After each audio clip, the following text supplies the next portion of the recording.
But I don't drink myself, you know. It's not because I'm no big guy. I'm just afraid, you know. I fear everything, you know. And so I'm afraid to and stuff. But I used to. And now I don't drink. And when you're with people that drink, it doesn't work out. That's why that designated driver thing, I don't think ever worked out. I see ads for it again, like I think they're trying to resurrect that idea. But it's kind of a flawed notion, you know? It's like, hey, Bill, listen, we were wondering if you'd come out with us. Here's the idea.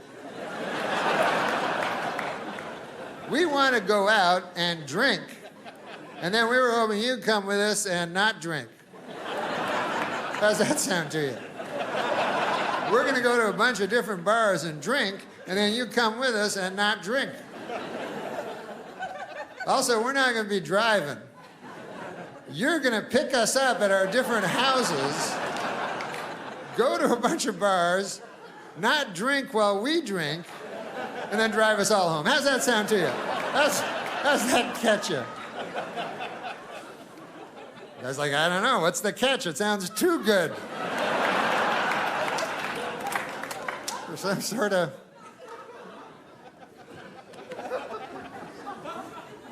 But I don't drink, and if you don't drink, I'll tell you something, bars are not a lot of fun because, you know, when you think about it, fucking all, you know, all it is you're just sitting at a big oak table for 4 hours. That's not fun unless you're drunk. And then everybody else be drinking, you know what I mean? So their fun is going up and up and up, you know? It's rising. Their fun is escalating while your fun is staying exactly the same. And then by the end of the night, you don't even know what the fuck they're laughing about. Just everybody's laughing. And then they start resenting you for it. I've seen that, man. Drunk people do not want a not drunk guy there. I know that. I've been there so many times.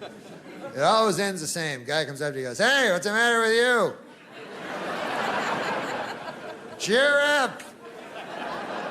Ah. Then you're like, oh, no, I'm having a good time, too. Don't take a wild swing at me when I'm not looking. I'll be driving you home later.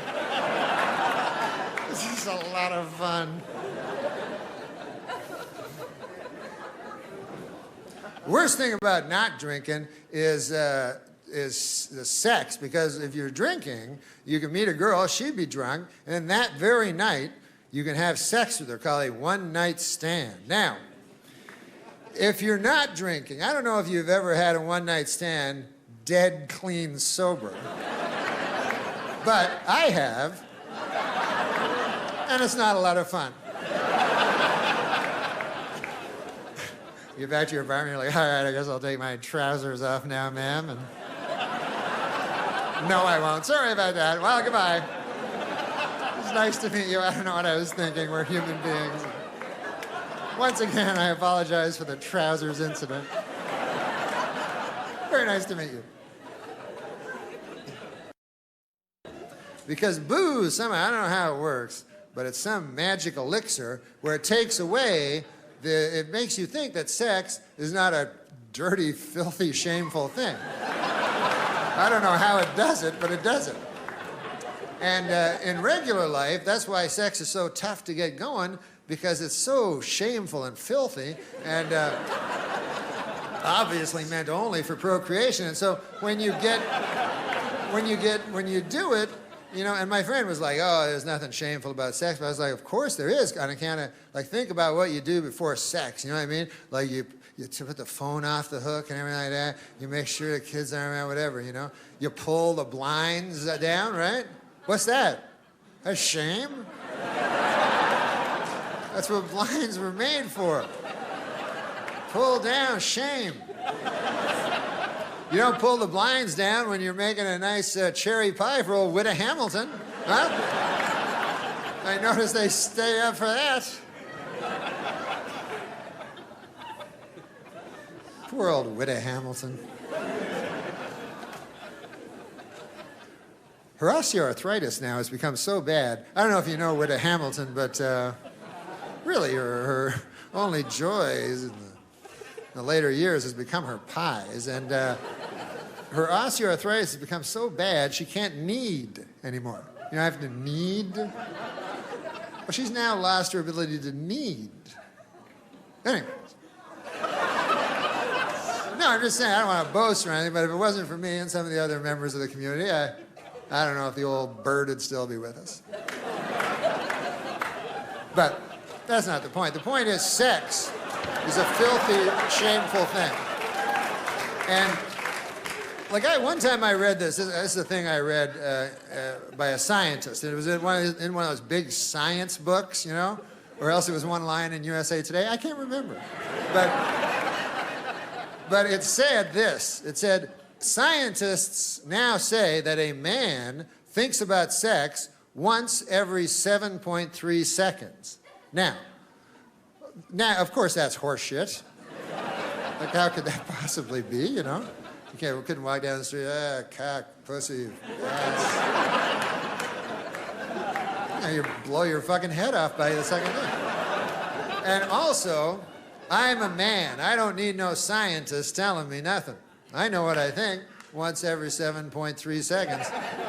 Plus, I don't like when they use decimals like that. No. Guy could have said once every 10 or 15 seconds. You know, he had to prove he was a scientist. But anyways, I know what I think once every 7.3 seconds. I'll just be walking down the street, you know, you just, you know, you're like, doodly-doo, hey, there's a building, doop-de-doop-dee. Hey, look at that guy wearing cowboy boots over there. How about that? Doodly-doo. I wonder if I should wear cowboy boots. Nah, I'm too old for that, sir. Oh, there's that building again. Hey, my ass is itchy over here. I can't scratch my ass out here in the street. Hey, Willie Nelson still wears cowboy boots. Billy Joe Shaver, too. Those fellers must be well on 70. Anyway, it's just a bunch of meaningless gibberish. That's my point.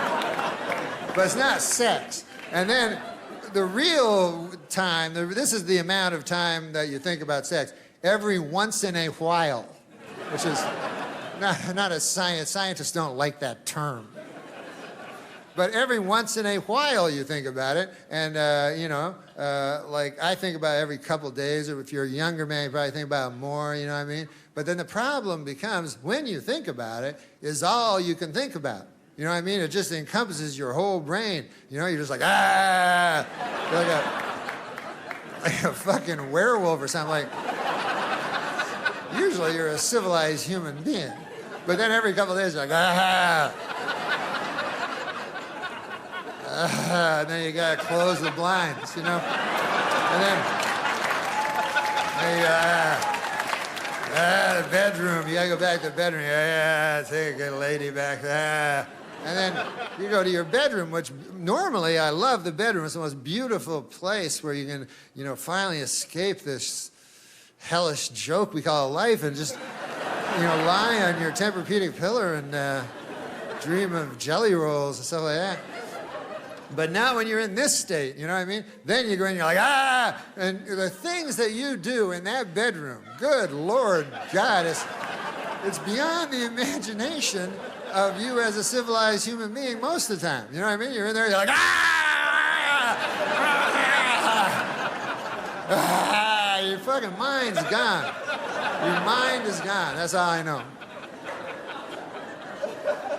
You ever actually say things that you're doing, your mind's fucking so gone, you're like, I am fucking you, ah! My cock is going, ah!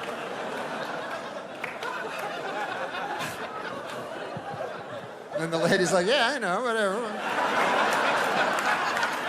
have to say it.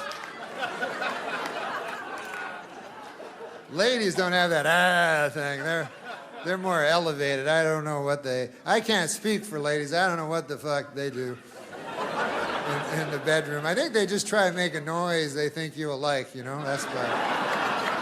They're like, woo, how's that? You're like, that's fine. Ah!